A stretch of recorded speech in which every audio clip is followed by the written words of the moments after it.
Hi everyone, welcome back to Humber News Highlights 2013. Let's take a look at some of the best stories in arts, entertainment, and sports. Not all teen playlists are filled with mainstream music from artists like Rihanna, Taylor Swift, and Justin Bieber. Young adults now have the chance to time travel to the 50s. Our reporter Megan Rock shows just how fun a retro night with live music and the Dreamboats can be.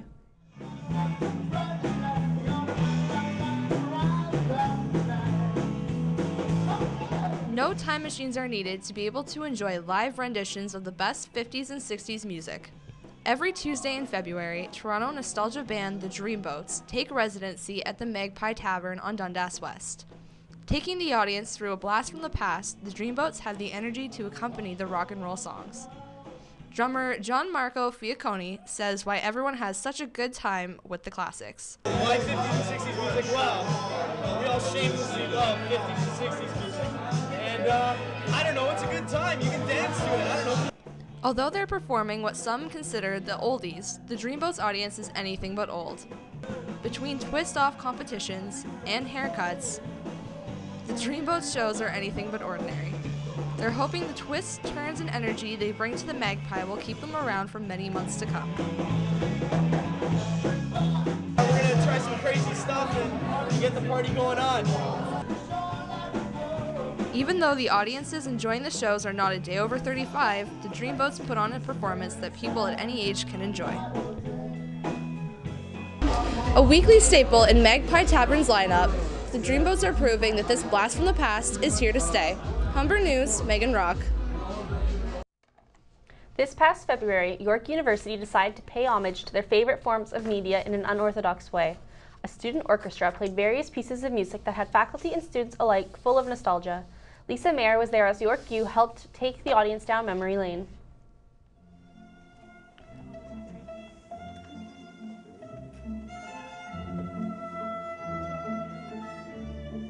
It was an old art form meeting something new.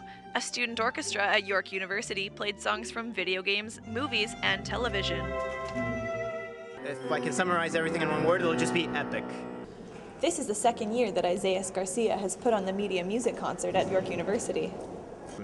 What you're going to see here in the show are all arrangements of famous movies, television, and video game soundtracks. But next year we'll be recording original compositions and with the live orchestra and doing them with the film students. The hall was filled with people excited to hear their favorite media scores come to life. And I'd like to take a minute, just sit right there, and tell you how became the prince of a town called Bel Air. Andrew Rosbicki is the director and conductor of the Celebrity Symphony Orchestra in Toronto. That's why we attended the concert, because none of the recording, none of the CD, none of the best recording ever going to, cover or do the better than live music. So.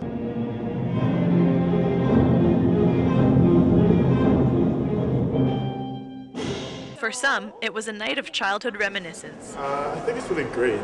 It really brings out the media side of everybody else. So your favorite memories of your favorite movies, video games, it's a really sense of nostalgia. One of the composers and conductors, Travis Grabissi, says he thinks music is important in all forms of media. I find the really effective soundtracks, they're like the emotional undercarriage. They carry all the emotional baggage throughout the film and just kind of let you feel and hear that when you may not necessarily be able to recognize it otherwise. Grabissi conducted music in the heart-wrenching scene from the movie Up.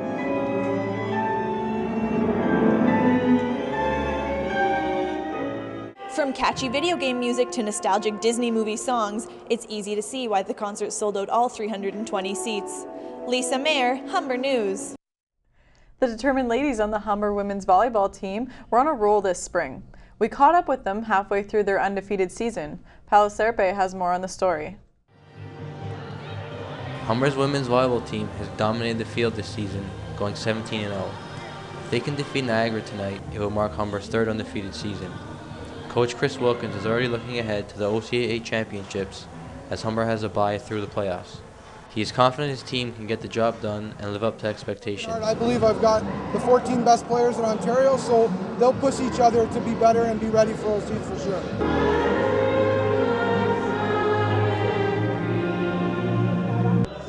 The Hawks were in good spirits and ready to go as always.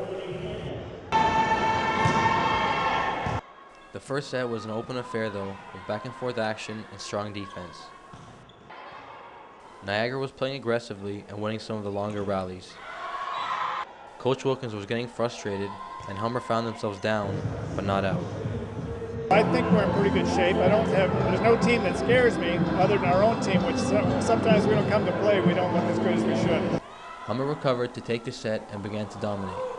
They showed their superiority and won the second set easily. It was only a matter of time before they finished the match. The Lady Hawks are only 5 points away from an undefeated season, losing only 3 sets in the process. It will be the perfect way to end the regular season and show the rest of Canada and Ontario that they mean business and want the OCAA title.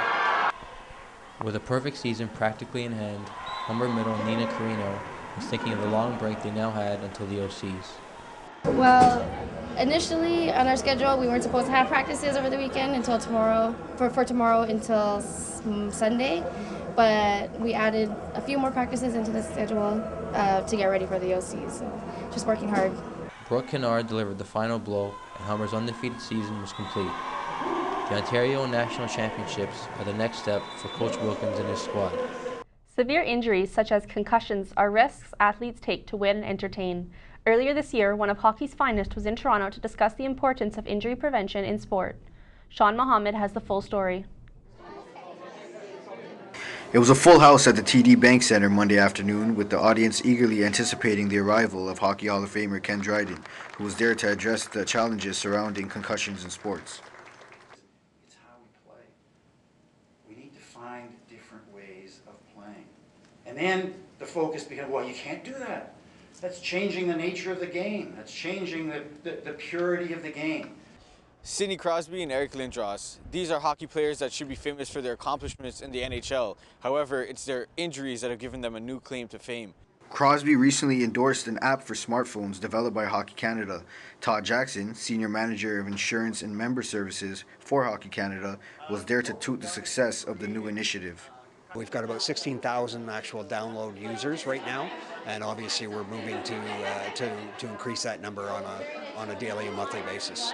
Jackson says having prominent athletes like Dryden and Crosby on board brings greater awareness for injury prevention. I think that all players that have played the game and have come out and are starting to talk about the game, that kind of influence is huge.